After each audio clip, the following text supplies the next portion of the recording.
Yo, what is up guys, Ghost here, and today I finally have some new information to share with you guys all about the upcoming squad management system for Battlefield 2042 that should allow you to play much easier with friends and players. It's been a long time coming, so we're going to dive into the details here in a second. First of all though, if you do enjoy the content, don't forget to hit that subscribe button so you won't miss out on any future videos. We have just surpassed 44,000 subscribers, so thank you guys so much for the ongoing support. I really can't believe that I've amassed such a number of you guys, so you know, it really means a lot to me.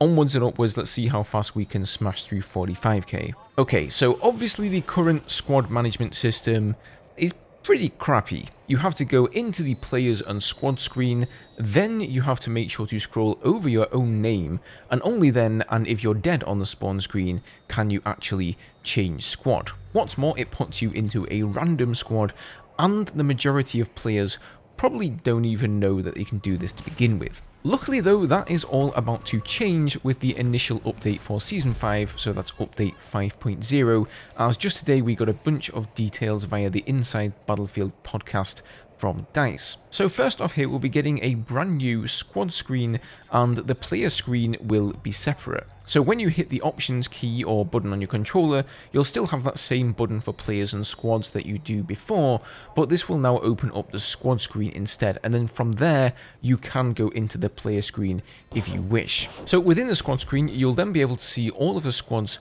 within the game, and each one will have its own little drop down menu. So you click on the squad you want, it drops down, and then you can see the players within.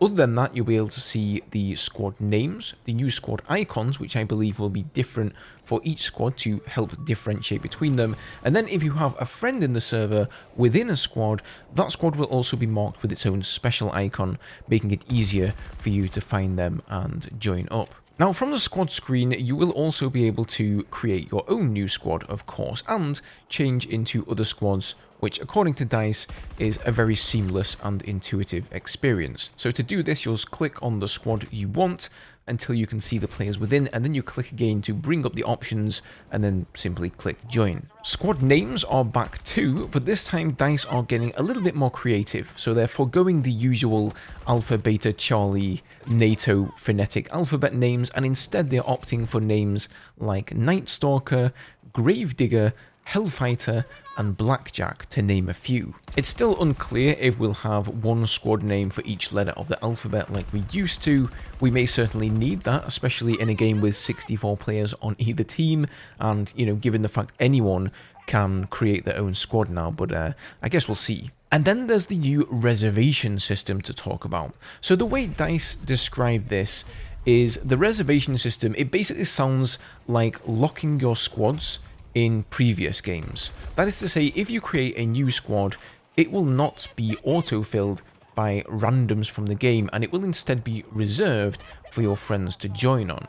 Now, whether or not players within the game can then manually go to the squad screen and join your squad, I'm not sure. I'm also not sure if you can lock your squad manually or even kick players from your squad should you not want them there for any reason. And honestly, it does worry me that DICE didn't actually touch on any of those points during the podcast.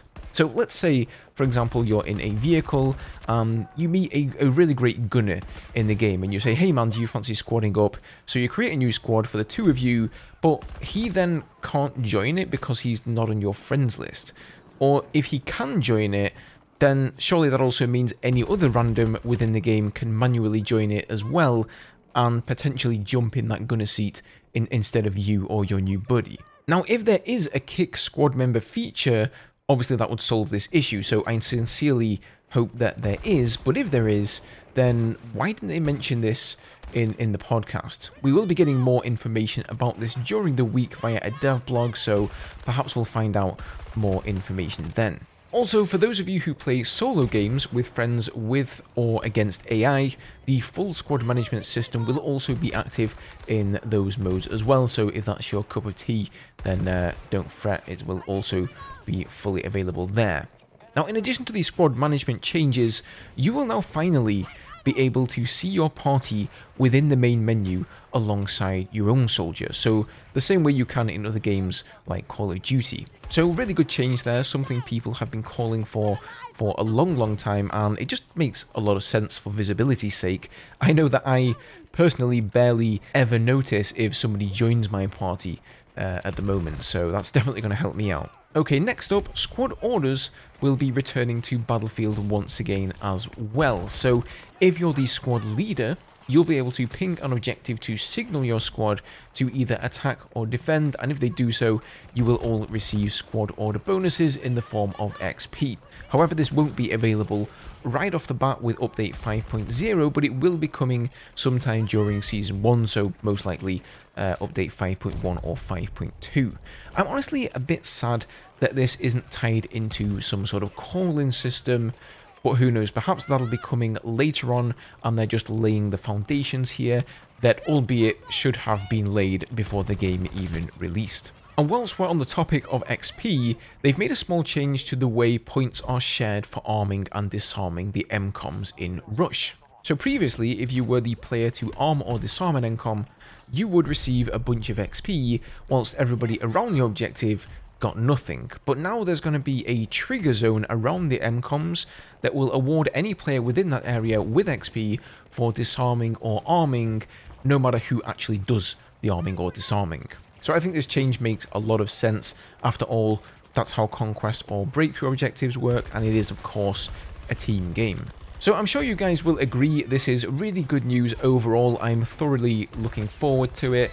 However, I would like to see them go above and beyond with these systems, adding some sort of point rewards to further incentivize squad play, and also just to give us something new. As thankful as I am for DICE putting in the effort to fix the game, every time we get a quote-unquote new system 18 months after launch that we had in previous games on launch, it really does remind me of how broken the game was when it released, and how much better it would have been now had these features been there on launch. But you know, it is what it is, I guess. I just hope DICE aren't going to abandon the game after Season 5 and that they'll continue to improve it. On another note though, update 4.2.1 is due out tomorrow, ladies and gentlemen, so if you haven't checked out this video going over all of the important changes there, give that one a watch. Thanks for spending some time with me today as always, and I'll see you guys in the next video.